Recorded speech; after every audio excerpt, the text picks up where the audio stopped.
Hello and thanks for checking out ChartGuys.com. We're proud to be one of the most successful technical analysis communities online, teaching you the skills to become a more confident, effective, and informed trader.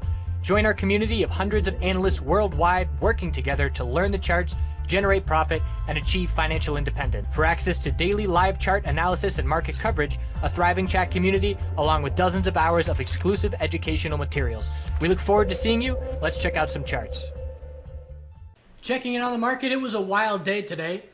Today's the most significant short squeeze I've seen on the S&P 500 in a long time. Normally, the short squeezes are kind of slow and steady, and they're on the daily time frame. I consider December, the V-shaped recovery, I consider that a short squeeze.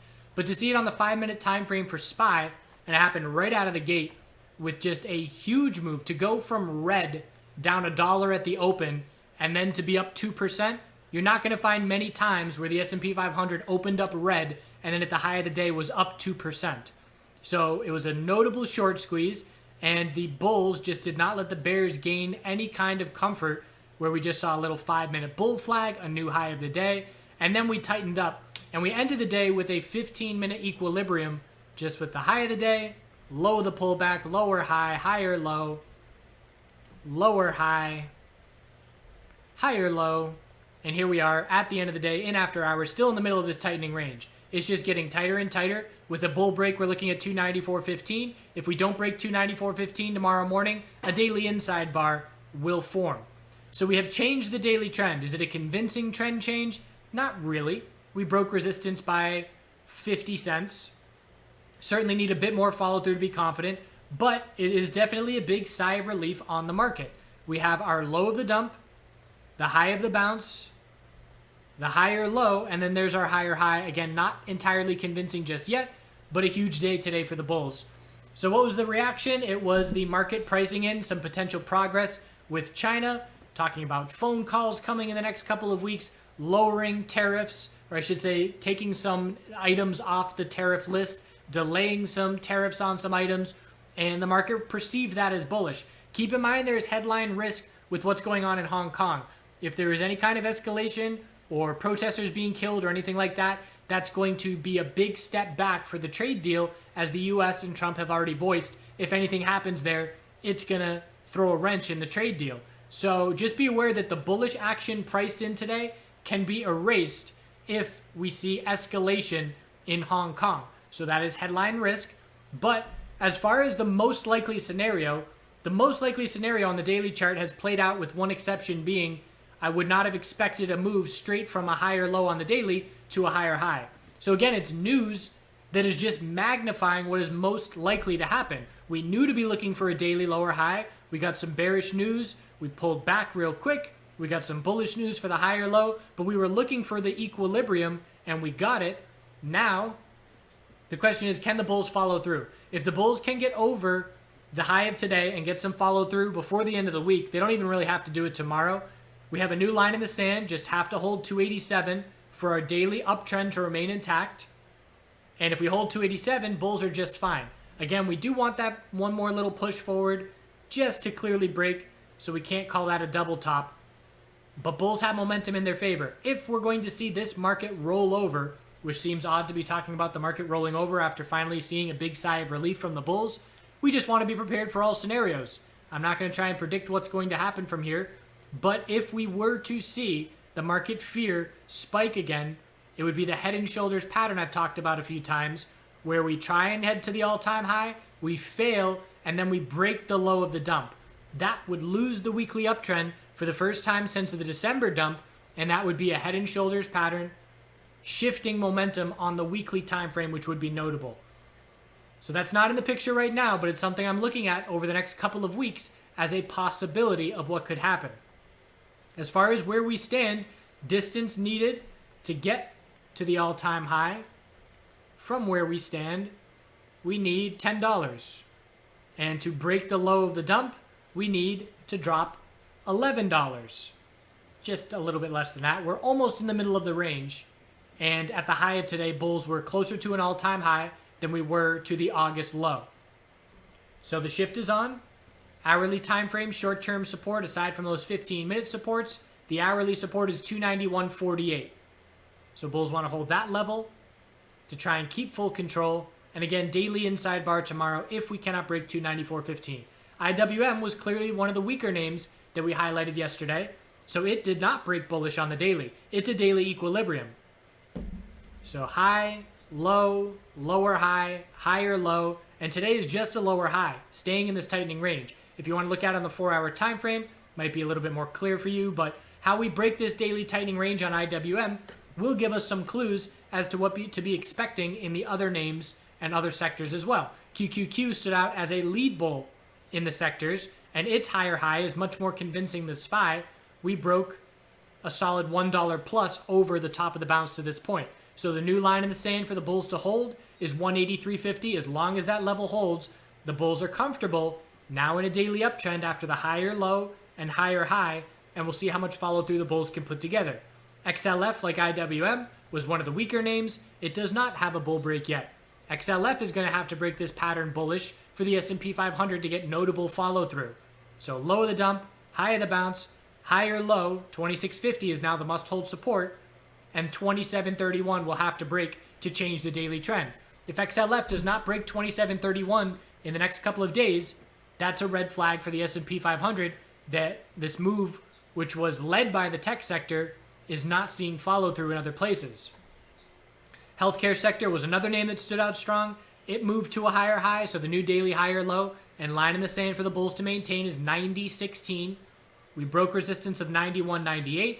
Didn't get a ton of follow through. Similar scenario to SPY, where the bulls want a little bit more follow through to be really convinced that the daily trend has changed. Biotech sector has not broken. It was one of the weaker names as well. Low, high of the bounce, higher low, tightening range still intact. 82.10 is now the most important support, but bulls have to break 85.05. So for the next 3 days this week, if XLF, XBI, IWM, if these names don't break their daily resistance, we're going to be heading into next week in a bit of a uncertainty as far as how much follow through the bulls can get on this move. If they break their resistances, market bulls as a whole will breathe a bigger sigh of relief. The VIX here pulling back significantly, so high of the big bull move, low of consolidation, lower high is now set at 21.60, and we're heading down to the lowest price since the breakout, and we will lose the daily uptrend if we break 16.80. It will be a lower high and lower low, and we'd then be focused back down towards 16.70 and 14, really pretty much the range where we came from if we do break that level. Tons of volatility in the miners today. Look at gold's candlestick. It's a mini version of, where's the other candlestick I was looking at? Mini version of just, what it is a spinning top, which is an indecisive candle. And when it happens at the top of an uptrend or the bottom of a downtrend, it usually indicates the potential of a reversal and a change in momentum. So huge range. I would not be surprised to see a daily inside bar tomorrow, just because we're trading within this range right now. And there's a lot of range in either direction. We have our high of 15.34. Our low of the dump is 14.79. And our lower high is being set at 15.07. If we pull back, bulls must hold 14.79 to stay in a tightening range. If we break 15.07, bulls will have a bit more follow through, and that will be a little bit more pressure on the bears if that level breaks. But the volatility in the miners, I was looking for the bear miners today. Why was I looking at bear miners? Because the bull miners showed us yesterday things have shifted. We are no longer tick for tick with gold. And this morning, I looked at the price of NUGT. NUGT this morning pre-market was where we were at price-wise at 1:30 p.m. yesterday. Gold was $20, which is over 1% higher than where it was at 1:30 p.m. yesterday. So for NUGT to be in the same spot and for gold to be $20 higher, that tells me there's a shift going on. I should look at bear miners. Didn't end up getting an entry that I like in the bear miners as far as a play off of support. By the time the bell rang, we had already bounced too much on the bear miners for me to be comfortable. I wanted to make a play based off of the low of yesterday's support, but I ended up trading NUGT on a bounce. We'll look at that after silver. Silver is the same candlestick as gold. High of the bull move, 17.49. Low of the dump, 16.51. High of the bounce, 17.02. If we pull back, bulls must hold 1651 to see the range tighten. If we break 1702, short-term relief for the bulls. So I traded NUGT on the absolute dump. And again, I love oversold bounce plays. It's my bread and butter. Definitely one of my edges as a trader. So I entered at 34 and I sold it 35 minutes later. And that was a 2.5 day maker. And everybody has their own different numbers. When I say day maker, that's my daily goal that I want to hit. It's a dollar number. It used to be a percentage of my account. I stopped compounding my profits once I hit a certain point, and now it's a dollar amount that if I get that amount, I'm going to have a good year. That's what I go for every day. So in the past 2 days, I've traded NUGT twice on oversold bounces both times. If I held longer, I would have had more profits. But in the end, I'm hitting my goals where I have a 3.5 day maker in 2 days of trading, and the total time that I've been in those trades for NUGT combined is less than 10 minutes.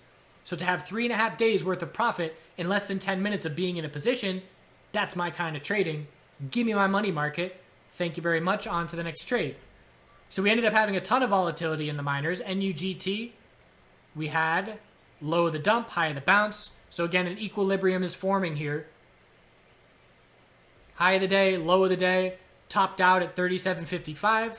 And we're looking for a higher low compared to 33.27. I'd love to see this range continue to tighten into tomorrow, and then I would look to play the break of this tightening range. Oil, definitely more bullish than I would anticipate as far as today goes, but it was a bullish reaction to the S&P 500 and the news out of China and the US. So very correlated there, same kind of 5-minute pattern. And what this does is puts the bulls comfortably back in the middle of this equilibrium that's been playing out for over 10 months.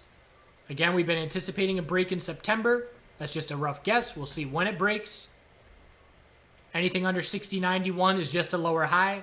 I'm going to be looking for a break early September. I do expect a lower high compared to 60.91, at least initially. Overextended in the short term.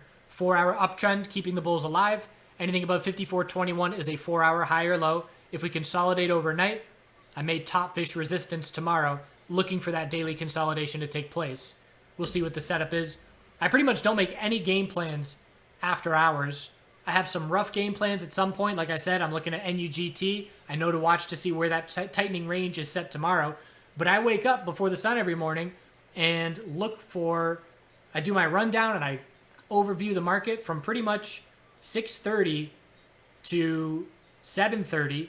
And then I come back pretty much 8:30 to 9:30. So I've got 2 hours where pre-market I'm establishing my entire game plan for the day as far as which names I'm watching, what I'm watching on those names, and that just really makes the open easy. If I jumped on 10 minutes before the bell rang, it'd be a mess. I would be completely lost as far as what to do. So preparation is very key.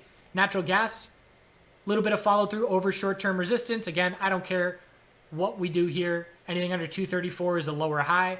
Keeping an eye on the broader, longer-term pattern and watching to see if we set a weekly lower high compared to 250, and I'll look for the potential of an inverse head and shoulders pattern on the weekly.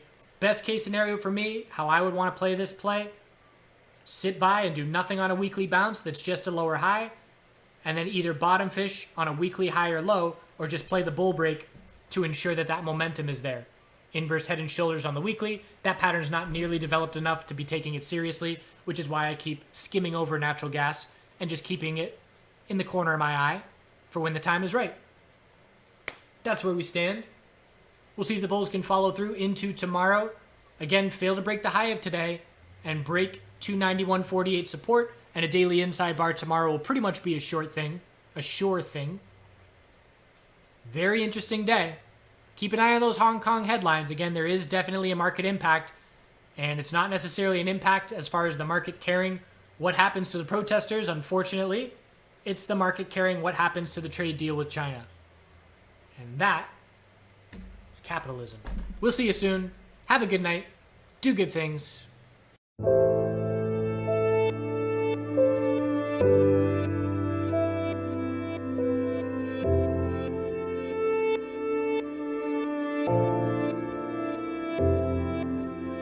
Thank you.